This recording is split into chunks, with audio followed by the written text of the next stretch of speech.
I would like to tell you a story that is called Old Joe and the Carpenter.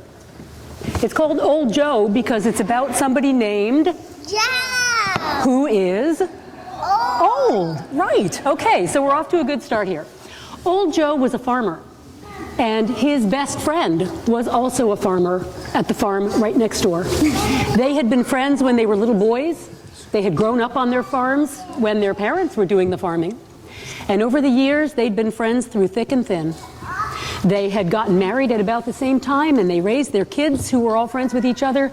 But by now, their kids are grown and gone, and their wives have both died, and it's just the two of them. Still good friends after all those years. And they enjoyed talking with each other every day. I bet some of you have a really good friend, right? That you like to see every day? Now, have you ever gotten into an argument with your really good friend?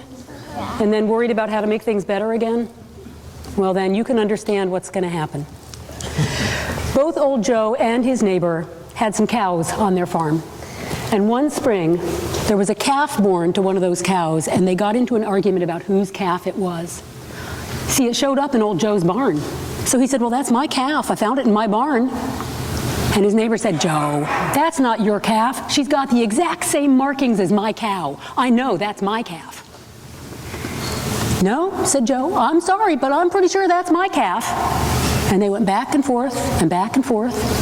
And pretty soon, they were so mad about it that they wouldn't even talk to each other anymore. They just walked off to their separate houses and they slammed the doors. And for weeks, they didn't speak a word to each other. Now, after a week or two, Joe started feeling kind of bad about this, but he didn't quite know what to do. And besides, he was still kind of mad. And he was so sure he was right.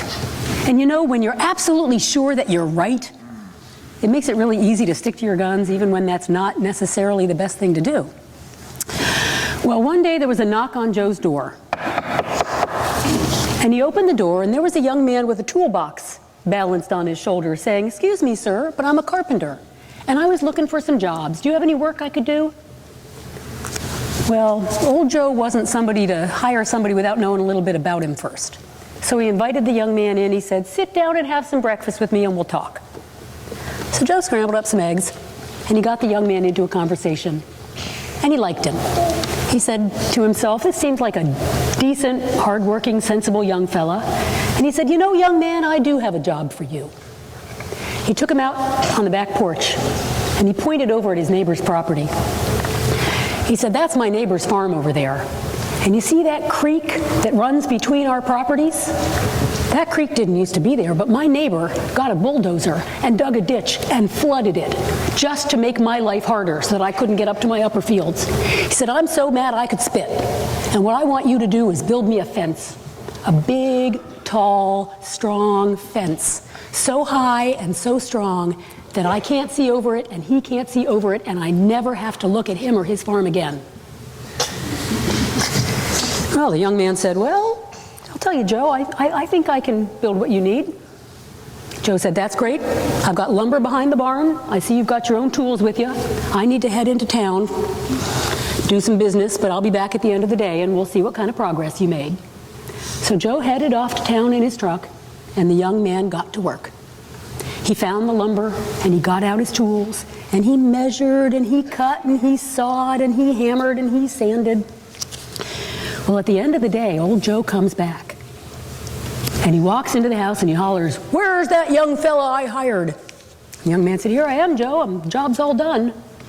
And Joe said, great, let's go out and take a look at it. They walked out the back door, and what do you think he saw? No fence. No fence, that's right. He saw something else, though. A string gun? A bridge? A bridge. Instead of building a fence, the carpenter had built a beautiful bridge that spanned from one side of the creek to the other with hand railings, and it was wide enough for two people to walk side by side. Well, Joe was just about to give this young man a piece of his mind for not doing the job he'd hired him to do when he looked up, and walking across the bridge was his neighbor.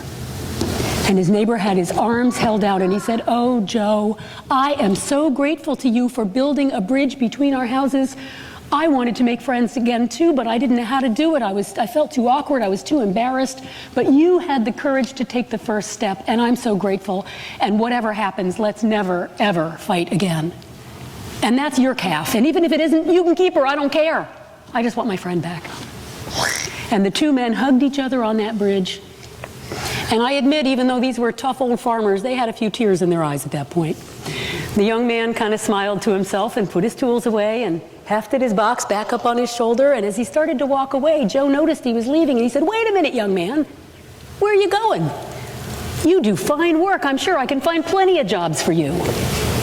The young man shook his head and said, "It's okay, Joe. I got to keep moving. I got more bridges to build." And off he went. You know, we always have a choice whether we want to have bad relationships with people or good ones. And it's not all in our control, because the other person has to reach out too. But I invite you, as you leave for your classes, to think about ways that maybe you could be bridge builders with other people and connect to people. Because that's, I think, a big part of what it's all about. Now we're going to sing to you as you head off for your classes.